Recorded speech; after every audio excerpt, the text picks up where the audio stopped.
What we do here with the American Legion is we have 4 pillars: Veterans Affairs and Rehabilitation, Children and Youth, National Security, and Americanism. Veterans Affairs and Rehabilitation is we work with our local communities to make sure our veterans are being taken care of.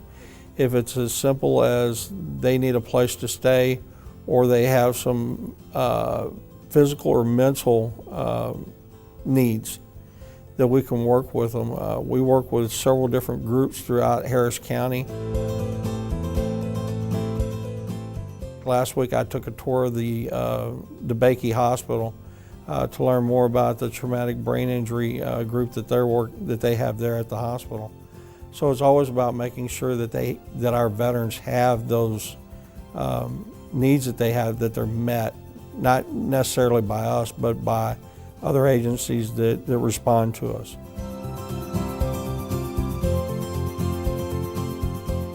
American Legion has always had a strong positive influence with Congress. As a matter of fact, we're the only veteran service organization that is constituted and under Congress.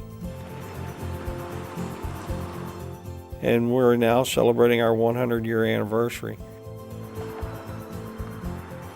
For me, being a veteran and being in good health and being able to do what I would like to do, I feel it's important that I help out my fellow veterans, those that don't have a voice, those that are homeless, those that are in need.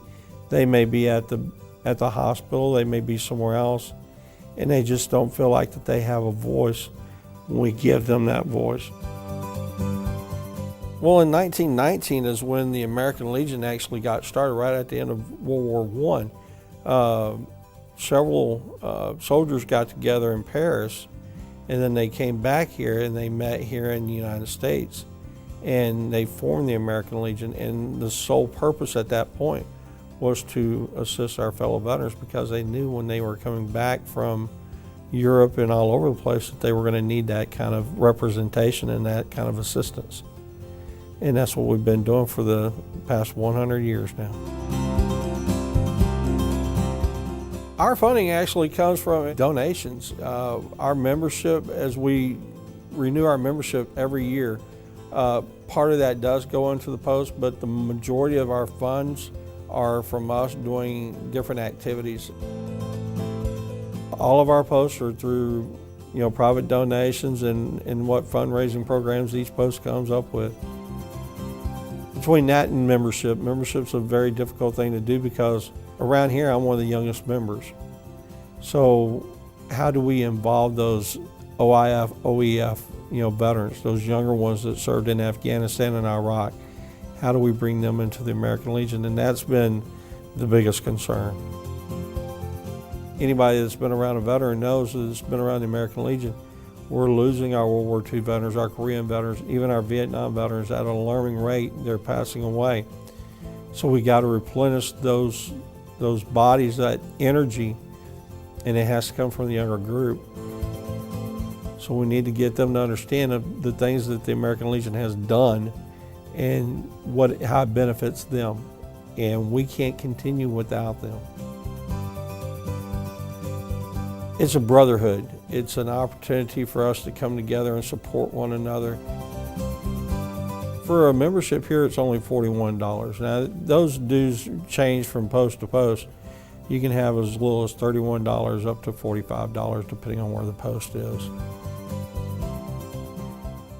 What we do here at the post is we actually send out monthly, or every 2 months you'll get a newsletter.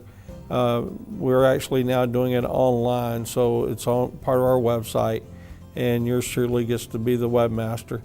So you get your newsletter, and it tells you all the events that are going on at the post. Every Friday night we do a dinner here. Sunday nights are dances.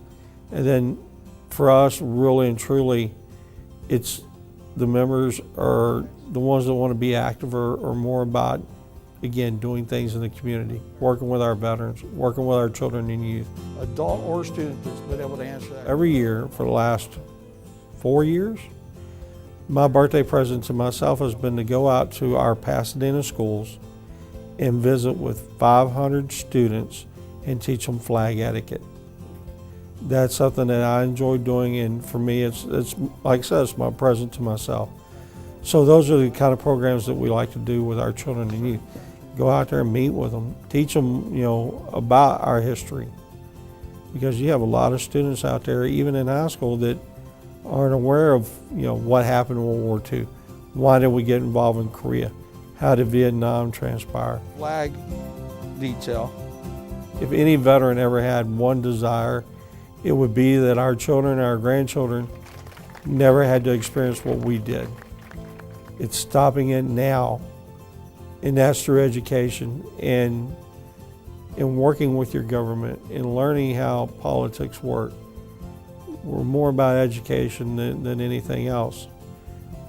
None of us want to see another war. I am a veteran. I've had the opportunity to be the keynote speaker at several middle schools. What's your sense from the kids? What reaction? I think they do respect us, and the reason why is because what you'll find is a lot of their parents and older brothers and sisters are military members. Their family members are involved in the military, so there is that extra sense of respect and honor for what they've done. It's close to home. Right, very much so. You get a chance to look at that. Veterans Day is remembering the veteran. Congress set it up November the 11th because World War I ended on the 11th day of the 11th month at the 11th hour. So for us, it's a time to remember those who came before us, those who paid the ultimate sacrifice. Some of our local, community, AK Love. AK Love served, in the Air Force in Korea. We've had a lot of great people here in the Pasadena community that served our country with such honor, and they're not here with us anymore, and we have to remember them. We have to remember what they did. We have to remind our children, too, that if it weren't for these men and women, we wouldn't have the freedoms that we so richly enjoy every day. So to take a day out of our lives where we can remember them and what they did, to me, it's not enough. I've spent almost my entire life of being around our nation's heroes. Years ago, I actually worked at Astral growing up, and we did a military family day out there, and I actually got to meet four or five Medal of Honor recipients, one of them being Colonel Robert Howard and Clarence Sasser and Michael Thornton. And talking to those guys, they were bigger than life. And I introduced my oldest son to him, and I told him, I said, these are your heroes. For my fellow veterans in Pasadena, it's thank you. The words will never be enough, but from one veteran to another, thank you.